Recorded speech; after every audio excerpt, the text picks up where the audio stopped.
Hello and welcome to the Badass League Championship Series Game 2 between the Death Mountain Gorons and the Chicago Scrubs.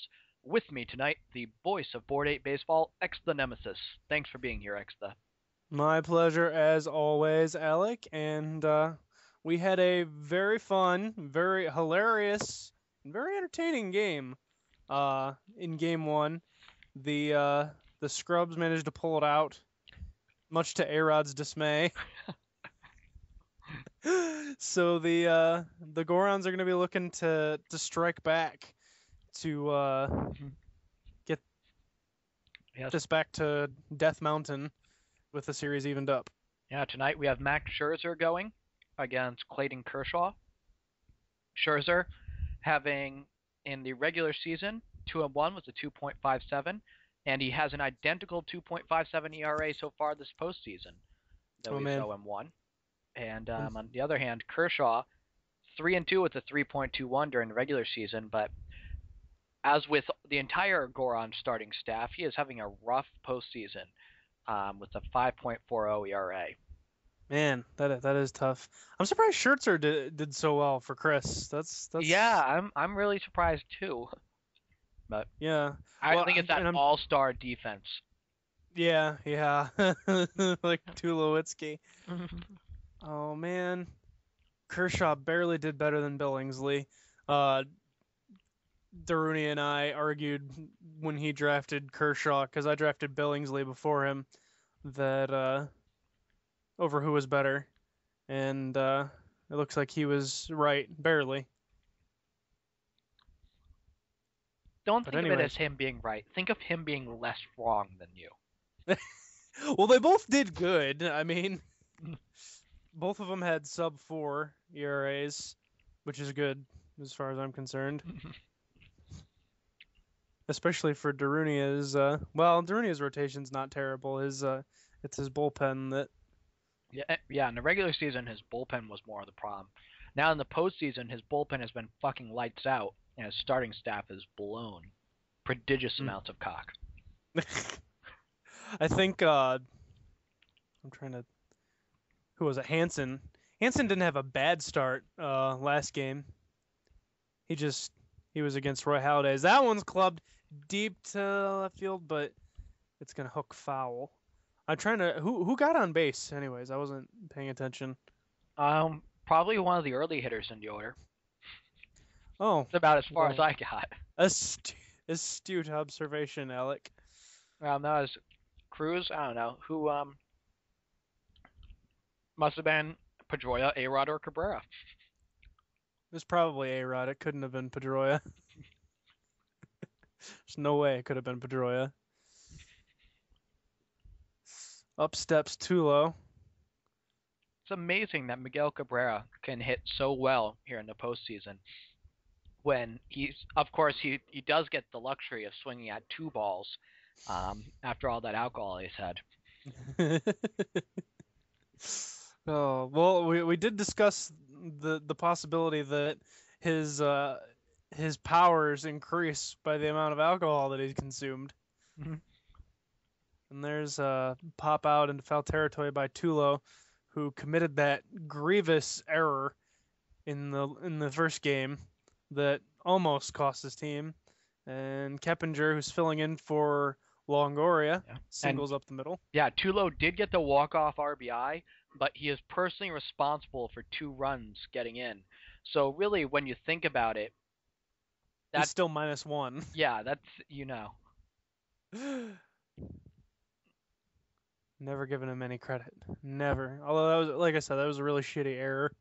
Still not as shitty as the Gorons player, the outfielder throwing home. Or what was it? What did he do? What did he do? He threw to home when the runner was on like almost a third or something like that. And is that one gonna drop in? No. The fielder makes a pretty nice play. Swisher, Looked clean as hell. after being the so good in the regular season, having a bit of a weak postseason so far, his 371 with 5 homers in the regular season, but now he'll drop to around about a 150 batting average here. He's A-rodding it up. Mm-hmm. Anyway, Jason Bay, take it away, Alec. What? Good, tough Canadian boy? There we go. Somewhere. Evil Darunia is. Of course, let me see. Is he still on here? I'm going to tell him we're recording his game. and the good And hard boy popped up. And is that fair? And he tried to catch it in fair territory. What? So I swear, if he hadn't touched that, it would have gone foul. Wow. All right. What? Oh, I wish I had noticed that when I was recording so I could have put in a replay. Oh man, Oh. that was pretty amusing. If that had led to a run, that would have been ridiculous and hilarious. He literally pulled it back into fair territory, and then, oh, that's funny. This game is hilarious. So, we have Luke Scott. He did something last game, but I don't remember what it was. But we do know something happened. I'm trying. The only thing I remember from last game is the A-Rod face, because this is probably the best thing that has ever happened to me. Which, as much as I know about Exta, I'm pretty sure that's true. It's at least top 5. So, 194 batting average in the regular season. Those 3 homers for Scott. 550 postseason batting average. And that's going to go up as he Yep. clubs one into center field to lead off for a leadoff single. Man, Beltran's lips look really weird in this game. Racist. That's not racist. I'm just pointing it out. It's totally racist. How can you even think that? I wasn't pointing it out because anything black, it could just be the way. Oh, and now he's black. Anything black or Hispanic. You know, I had to sit through a game of you and Ice Hawk pretty much trying to see who could come up, who could be more blatantly racist. And I'm pretty sure Ice Hawk won. He did. But I had the Whittier racism there. But well, I mean, he definitely out-racisted me. This is a conversation between you and Ice Hawk. You're gonna win on wit, hands down. Yeah, so 100% of the time. It's funny because it's Ice Hawk. It is funny because it's Ice Hawk. Oh man, and this is gonna be. No, that's the third out of the inning. Okay, so Luke Scott's incredible hitting in the postseason continues, but they can't do anything with it as Prince Fielder steps up, lumbers up to the batter's box, and just foul. And there's no way the fielder's gonna get to this one. Dive anyways. Dive. Oh, should have. That one's fouled back. I think I'm a little bit ahead of you on the recording. Yeah. Let's see. I'll see if I can jump forward a few seconds. Is that one? Not at all. You skipped forward like 10 minutes, didn't you? Yep. All right. What time are you on? I don't know. I can't see it. All right. Well, tell me when a pitch goes to somebody. What? Okay. Colby Rasmus is in the batter's box right now. All right. I'm roughly at the same time, I think. Okay, he just swung and fouled a pitch. Wow, I got exactly back to the timing I was on before. It's fucking amazing. So you're like a few seconds, like a second or two behind me now again? Yep. All right, we'll just keep it that way. Sounds good. And Rasmus strikes out looking. You could be a great short-term psychic. I think there's a market for that. Going for psychic. The psychic is like, you are going to get a phone call in 3 seconds. What are you talking about, Rose? Holy shit. Holy fucking shit, dude. This guy's legit. You're never going to believe this. He said you were going to call in 3 seconds, and in 3 seconds, you called. Get that guy in the stock market. Hey, you should buy this stock because it's going to go up. You buy it, it goes up. Holy shit. Oh, man. There's totally a market for this. Pedroia coming up to the plate. He struck out his first time up, completely unsurprisingly. Yep, matching up with the rest of his career.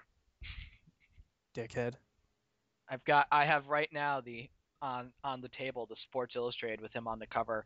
I'm sure that's going to have negative implications on his board 8 baseball career because, as we all know, the Sports Illustrated curse definitely. Definitely has an effect. So A-Rod, we find out now, was the guy who got on base earlier. Yep, as surprises no one. And of course, the New York Nemesis, after their World Series win, were on the cover of Sports Illustrated Board 8 edition. And sadly, that explains everything. We were cursed. Also, I blame the decline of Jim Tomei and the game. Wilson. The game. Not really the decline of Jack Wilson. Exactly how he is.